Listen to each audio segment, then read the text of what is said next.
गर्मियों के दिन थे और मैं रोज की तरह अपने खलासी के साथ गाड़ी पर था। मेरा ट्रक ही हम दोनों की रोजी रोटी का इकलौता जरिया था। उसी से मेरा और मेरे खलासी का परिवार चलता था। मेरा खलासी मेरे बचपन का दोस्त सुरेश था। इस वजह से मैं अपनी गाड़ी उसके भरोसे छोड़ देता था और उसे ट्रक चलाना भी आ गया था, तो मेरी मदद हो जाती थी। हमेशा की तरह उस दिन भी हम दोनों माल लेकर गोदाम से निकले थे। हमें भुवनेश्वर जाना था। मेरे लिए ये सफर कुछ नया नहीं था। पहले भी कई बार मैं ट्रक लेकर जा चुका था। भुवनेश्वर जाने का रास्ता बहुत ही शानदार था। ऊपर से रास्ते के किनारे हरे पेड़, जंगल, पहाड़, दोस्तों बहुत ही सुंदर। एकाएक बारिश हो जाने के कारण वहां की सुंदरता और ही बढ़ गई थी। हरे जंगल, भीगे रास्ते, सब पहले ही जैसा था। पर मुझे क्या पता था कि ये जर्नी ऐसी होगी जिसकी मैं लोगों को कहानियां सुनाऊंगा। दोस्तों, शाम ढल रही थी। मैं और सुरेश हंसते हुए आधे रास्ते तक आ गए थे। वो जंगल और रास्ते जो दिन में हरे दिख रहे थे, वे अंधेरे में छुप गए थे। हम दोनों भी थक रहे थे। अचानक मुझे सामने से कुछ चमकती हुई चीज दिखी। मैं कुछ देख नहीं पा रहा था। उसकी चमक मेरी आंखों में चुभ रही थी। मेरे पैर से ब्रेक दबा और गाड़ी झटके से रुक गई थी। दोस्तों, मैंने अपनी आंखों को हाथों से ढक लिया था। तभी सुरेश ने गुस्से में बोला, अचानक से ब्रेक क्यों दबा दिया? एक्सीडेंट हो जाता तो? मैंने कहा, तुम्हें दिखाई नहीं दे रहा? इतना उजाला था सामने, दिख नहीं रहा? सुरेश ने कहा, उजाला? कहाँ उजाला? इतनी घनी काली रात में जंगल के बीच इस रास्ते में तुम्हें उजाला कहाँ दिख रहा है? मैंने सड़क की तरफ देखा। सामने अंधेरा था। शायद एक जानवर था जिसकी आंखें चमक रही थी, पर वो दूर था। मुझे बहुत साफ नहीं दिख पाया था वो। मुझे लगा कि दिन भर गाड़ी चलाने के बाद नींद आ रही है। मैंने बोतल ली, पानी से मुंह धुला और फिर स्टीयरिंग संभालने लगा। दोस्तों, रास्तों में कुछ समय आगे बढ़ने के बाद एक छोटी गुमटी दिखी जहां पर दफ्ती पर लाल स्याही से चाय की दुकान लिखा था। देखते ही मैंने गाड़ी धीमी की, पर सुरेश ने कहा, यह जंगल है, यहां मत रुको भैया, बाद में पी लेना। मैंने कहा, नींद आ रही है, रास्ता लंबा है, थोड़ा कुछ खा पी लेते हैं, नींद खत्म हो जाएगी। उसने फिर भी मना किया, लेकिन मैं मालिक था इसलिए वो ज्यादा बोल नहीं पाया और अंत में मान गया। उतरकर हम दोनों गुमटी के पास पहुंचे। उसमें एक बुढ़िया बैठी थी। हमारे जाते ही उसके चेहरे पे खुशी थी।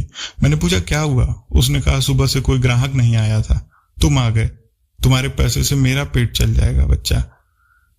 मैंने सुरेश से कहा, देखा, तू झूठ में डर रहा था। ये इतनी बूढ़ी होकर यहाँ रह रही हैं और तू जवान होकर जंगल में रुकने से डर रहा था। सुरेश मेरी बात चुपचाप सुन रहा था, पर मुझे अंदाजा हो गया था उसे मेरी बात बिल्कुल पसंद नहीं आ रही थी। उसका मन वहां रुकने के लिए नहीं था।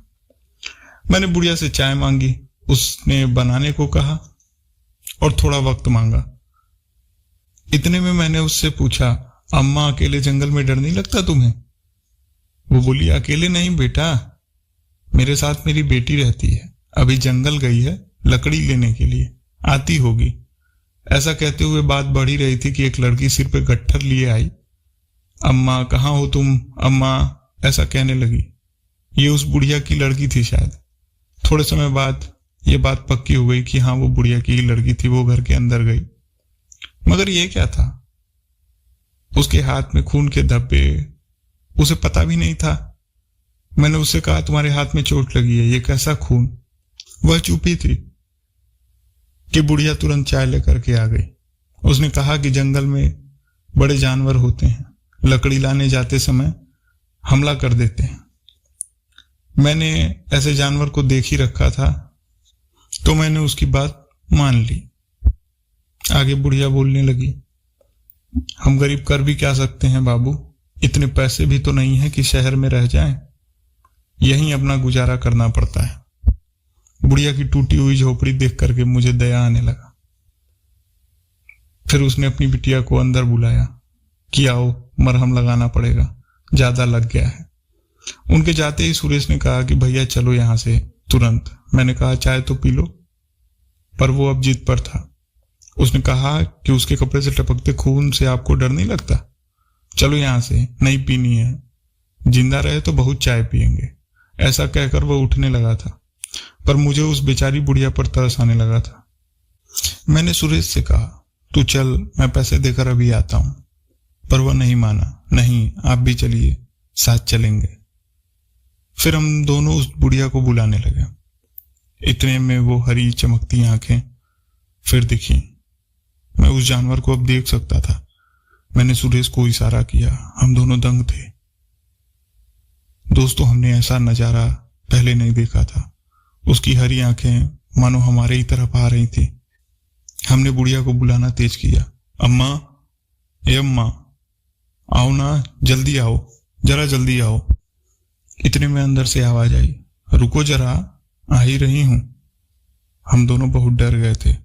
अब बुढ़िया आए या ना आए, हम दोनों गाड़ी की तरफ बढ़ने लगे थे। पीछे से कुछ आवाज आई। हम दोनों ने मुड़कर नहीं देखा। हमारे पसीने छूट रहे थे। हम और तेज हो गए, पर कोई हमसे भी तेज चल रहा था। कुछ सरसराहट की आवाज भी थी। यह क्या था? यह तो बुढ़िया की बेटी थी, जो हमारे बिल्कुल बराबर दौड़ रही थी। पर आगे की बात हम दोनों को समझ ही नहीं आई और हमें यह यकीन हो गया कि हम फंस गए हैं। उसके पैर हवा में थे। वो हम दोनों से आगे निकली, बिल्कुल हमारे सामने। सरसराहट की आवाज उसके दुपट्टे से आ रही थी। वो पूरे रास्ते रगड़ता हुआ खून की कालीन बिछा रहा था। हमारी और ट्रक की दूरी खत्म होने का नाम ही नहीं ले रही थी। हम दोनों डरकर खड़े हो गए थे और जो सामने था उस पर भरोसा ही नहीं हो रहा था। ट्रक के दोनों दरवाजों पर बुढ़िया और उसकी बेटी खड़ी थी। मेरे कुछ भी समझ में नहीं आ रहा था। मैं खुद को कोस रहा था कि क्यों गाड़ी रोकी, नहीं पीता चाय, क्या हो जाता।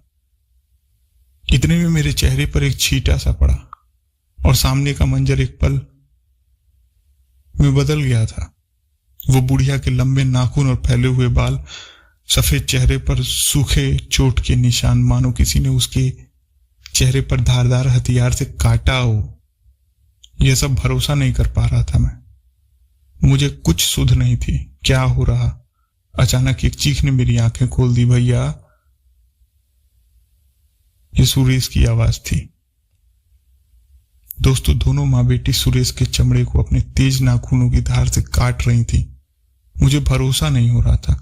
मैंने सुरेश की तरफ देखा और भागा, पर बुढ़िया की बेटी ने मुझे इतना घूर कर देखा और वो आंखें, इन आंखों को मैं पहचानता था।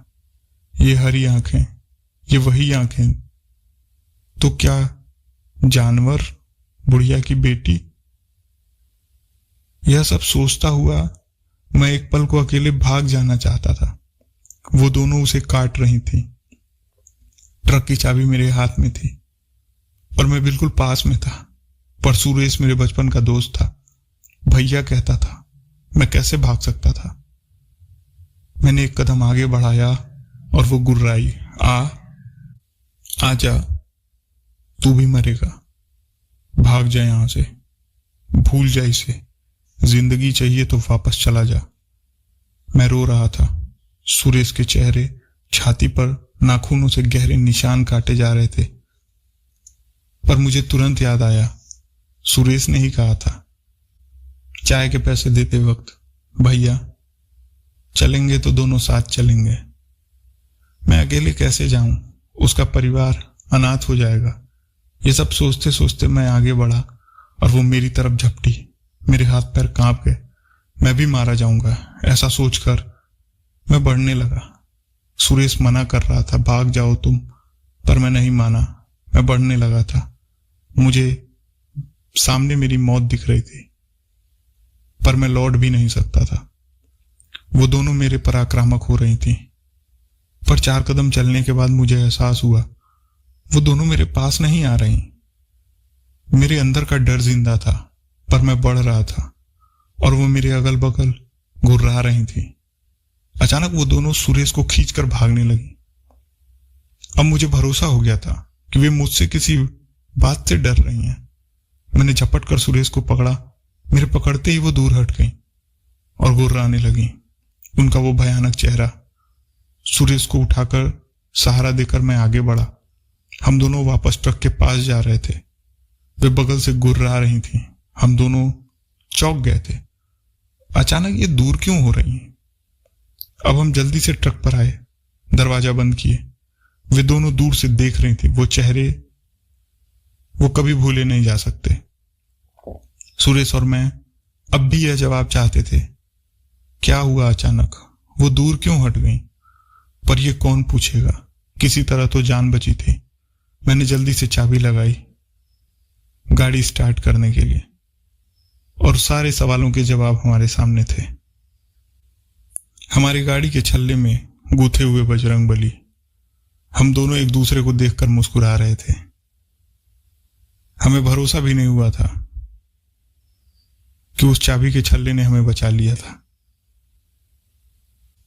हम जल्दी से गाड़ी स्टार्ट कर वहां से भागे। आगे बढ़कर हमने यह बात पुलिस स्टेशन पर बताई, पर वहां किसी ने हमारी बात पर भरोसा नहीं किया। वहीं के एक सीनियर जो वहां का लोकल था, उसने हमारी बात कबूल कर ली और उसने माना कि वहां ऐसी आत्माएं रहती हैं। और आज वहां पर एक डेंजर का बोर्ड लगाया गया है। तो दोस्तों, ये थी मेरी कहानी। वो रात मैं कभी नहीं भूल सकता। हम दोबारा वहां कभी नहीं रुके। ये कहानी कैसी लगी आपको कमेंट बॉक्स में जरूर बताएं। आपके सुझाव हमारे लिए जरूरी हैं। आगे ऐसी ही कहानियों के लिए प्लीज सब्सक्राइब करें। इससे हमें अच्छी कोशिश करने के लिए जज्बा मिलता है। लाइक करें, शेयर करें, सब्सक्राइब करें। कहानी को लिखा और आवाज दी विकास ने, एडिटिंग की है अनूप जी ने, और बैकएंड का काम संभाला है पंकज ने। आप सभी सुनने वालों का धन्यवाद। हमारे साथ बने रहें, सब्सक्राइब करें, सपोर्ट करें।